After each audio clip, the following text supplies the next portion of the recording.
요즘에 최근에 그 열악한 의료환경에서 개원과뿐만이 아니고 대학병원에서도 이제 무한 경쟁이 되죠. 근데 이 경쟁의 돌파로서 이제 찾는 것이 종합검진입니다. 근데 이 종합검진도 대학가에서 이제 뭐 리노베이션도 하고 투자도 많이 하고 하는데, 그래서 이 종합검진의 중요한 품목 중에 하나가 초음파가 되겠습니다. 근데 일반 사람들은 이 초음파를 하게 되면 모든 병을 다 진단하는 것을 착각을 하고 있기 때문에 아마 이런 것 자체가 잘못된 인식들이 오히려 이 종합검진을 하시는 여러 선생님들한테, 특히 초음파를 하시는 선생님들께 많은 스트레스를 주고 있습니다. 그래서 간혹 종합검진을 하고 바로 한두 달 있다가 뭐 특히 최장암 같은 경우에 리버 메타스타시스가 돼서 종합병원을 내원하는 경우도 드물게 있었거든요.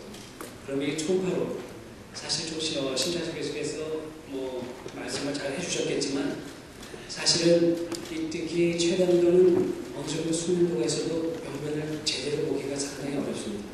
그래서 오늘 이 시간에는 이 최단도의 그 증기를 통해서 특징적인 초음파 소견을 살펴보고 그것을 정리할 수 있는 시간이 되도록 하겠습니다.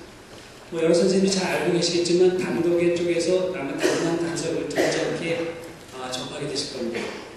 초음파적인 특징을 보면은 역시 담석에 의해서 그 강한 에코가 존재하고 초음파가 투과를 못하니까 후방으로 아주 명료한 음영이 있습니다. 그 다음에 체위 변화를 시켰을 때 포지션 체인지가 있죠.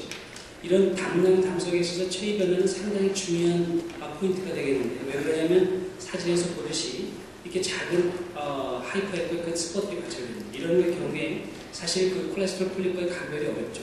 그런데 환자를 이렇게 라테랄 데큐티스로 옮겼을 때 움직인다면 폴립이 아닌 스톤으로 진단할 수 있겠습니다. 그리고 담석이 크기가 다양하고 또 위치에 따라서 다양한 초음파 영상을 보여줄 수 있습니다. 우측의 초음파 사진은 뭐 전형적인 담석이 되겠죠. 그런데 이런 스톤이 시스틱 담낭의 그 내 쪽에 임팩트된 경우에는 이게 12장 가스에서 안 보이는 경우도 있고, 오히려 이게 강한 에코도 안 보이고 후방으로 어쿠스틱 섀도우만 보일 수도 있습니다. 그리고 담석이 작은 경우에서는 담석에서 보이는 강한 에코는 보이지 않고 후방으로 어쿠스틱 섀도우만 보일 수 있습니다. 그리고 집이 슬러지 내에 숨어져 있는 작은 스톤이 있을 경우에는 오히려 안 보이고 슬러지만 보이게 되죠. 이럴 경우에 체위 변화를 지켜보게 되면 슬러지가 움직이면서 하이퍼에코익한 그 스톤들이 관찰될 수 있습니다. 가장 문제가 되는 것은 만성 담낭염입니다. 만성 담낭염은 시간이 오래 지나게 되면 내강이 아트로피가 빠져서 결국 담즙 자체에 필링되는 것이 보이지 않죠. 담낭이 보여야 될 위치에 강한 에코만 보이고 어쿠스틱 섀도우만 보입니다. 간혹 이것을 그냥 12장 가스거니 하고 그냥 넘어가는 경우가 있을 수가 있기 때문에 이런 경우에서 주의가 필요합니다. 다음으로 우리가 임상적으로 또 여러 선생님들이 주의해야 될 부분이 담낭벽이 두꺼워진 경우가 되겠습니다. 굉장히 다양한 컨디션에서 있고 또 임상적으로 중요한 질환인 암도 이 부분에 속하기 때문에 좀 더 자세히 살펴보겠습니다. 담낭벽이 두꺼워질 수 있는 원인으로는 다음과 같은 경우가 있습니다. 피지올로직하게 환자가 식사를 하고 왔는데 그걸 물어보지 않고 그냥 하다 보니까 두꺼워졌네 하고 볼 수가 있죠. 그 다음에 염증성 병변으로 비염증성 또는 언더라인 컨디션, 담낭에 병이 없이 언더라인 컨디션 때문에 두꺼워질 경우가 있고, 주변 장기로 인해서 2차적으로 두꺼워질 수가 있습니다. 그 염증성 질환으로 두꺼워진 대표적으로는 급성 만성 담낭염이 되겠습니다. 급성 담낭염을 한마디로 요약할 수 있는 초음파 소견은 없습니다. 그러니까 여러 가지 소견을 종합해서 판단을 해야 되는데, 먼저 주 소견으로는 담낭 내 돌이 담낭벽이 두꺼워집니다. 근데 이 담낭벽이 두꺼워진 경우가 다른 경우에 비해서는 이게 단순히 그 염증으로 해서 스웰링이 되기 때문에 월 레이어가 잘 관찰되면 3레이어 사인이 관찰됩니다. 그 다음에 그 상처액이 분비되기 때문에 그 두꺼워진 부분에 하이퍼 에코익한 에어리어가 있고, 그 시스틱 덕트가 막히게 되면 안 보이는 경우도 있고, 언더라인 당뇨가 있는 경우에 있어서는 이 두꺼워진 부분에 가스가 있을 수도 있습니다. 부수적인 소견으로는 담낭 주변에 플루이드가 있거나, 그 다음에 우리가 초음파로 압박을 해서 봤을 때 텐데니스가 있거나, 그리고 인트라루미널 체인지로 스톤이 아니고 슬러지들이 관찰될 수 있고, 오히려 주비가 아주 빵빵하게 드러날 수 있습니다. 초음파 사진을 보면 담낭벽 자체가 두꺼워져 있죠. 두꺼워져 있는데 월 레이어가 잘 관찰되는 3레이어 사인이 있고, 두꺼워진 부분에 상추액에 의해서 이렇게 하이퍼에코익한 에어도 있습니다. 그 다음에 그래서 이제 주 소견이 2개가 있죠.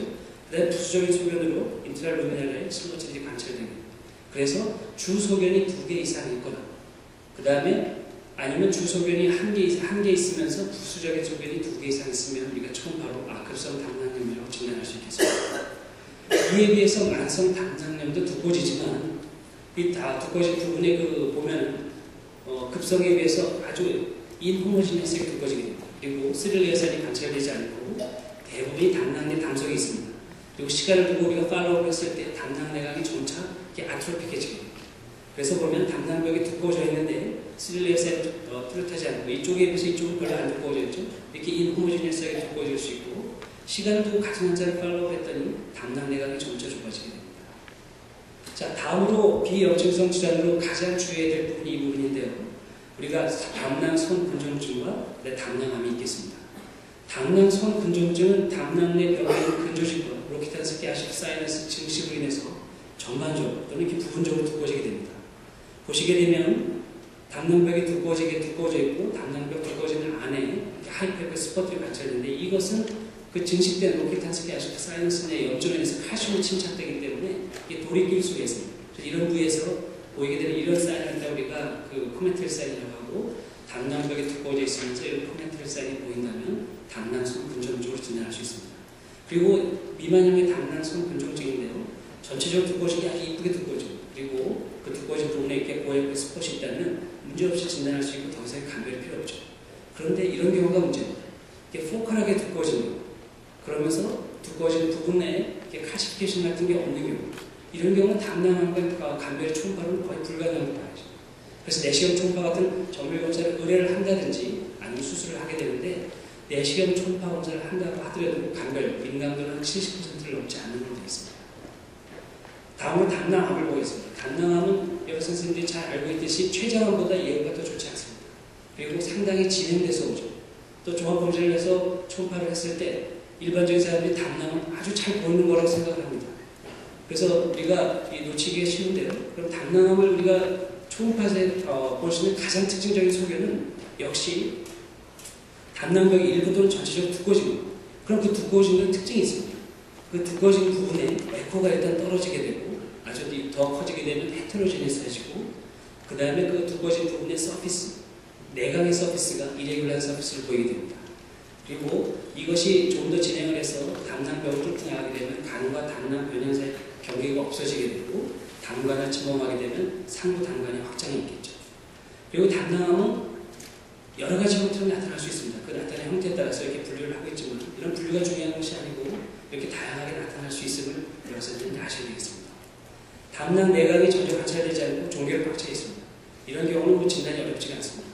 그런데 이렇게 담낭벽이 이분하게 두꺼워진 경우가 있는데 이런 경우에 만성 담낭염, 그 다음에 우리가 담낭선 근종증과 반드시 감별이 필요합니다.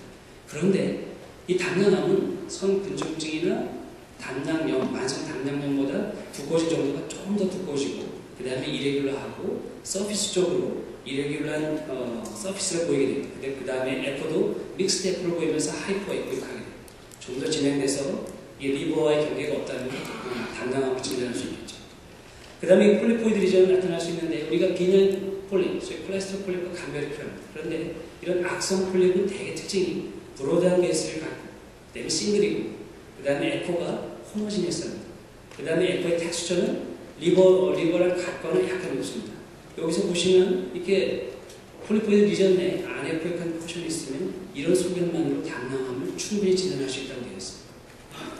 다음으로 이제 담낭에 변변 없이 어떤 어덜라인 컨디션을 두꺼워질 수 있는 경우가 우리가 복수가 있거나 저알부민혈증, 그 다음에 하트 페일리어, 레널 페일리어가 있습니다. 다음으로 이렇게 간 경변증이 있을 때 복수가 있고 시름의 알부민이 떨어지게 되면 산토압의 저하로 인해서 담낭벽이 두꺼워질 수 있는데 이건 임상적으로 의미가 없죠. 그 다음에 주변 염증에 의해서 2차적으로 담낭이 두꺼워질 수 있습니다. 가장 요즘에 사회적으로 문제가 있는 급성 A형관이 폭발적으로 늘고 있는데 이런 에큐트 바이럴 헤파타이티스 때문에 그럴 수 있죠. 초기에 리버 엔자임이 상당히 많이 올라간 급성기에는 이게 초음파를 해보면 담낭이 아주 험악하게 두꺼워져 있습니다. 그런데 담낭 간염 자체가 회복되면서 리버 엔자임이 좋아지게 되면 담낭의 두꺼워진 정도도 같이 좋아지는 걸로 되어 있습니다. 다음으로 담낭의 슬러지. 담낭의 슬러지는 환자가 우리가 담관하면서 폐쇄성 항달이거나 간질환 오랫동안 이제 우리가 ICU에 있는 환자들, 특히 NS 프로로서 롱스탠딩하게 정맥 영양 공급을 받게 되면 이 질이 모tility 떨어져서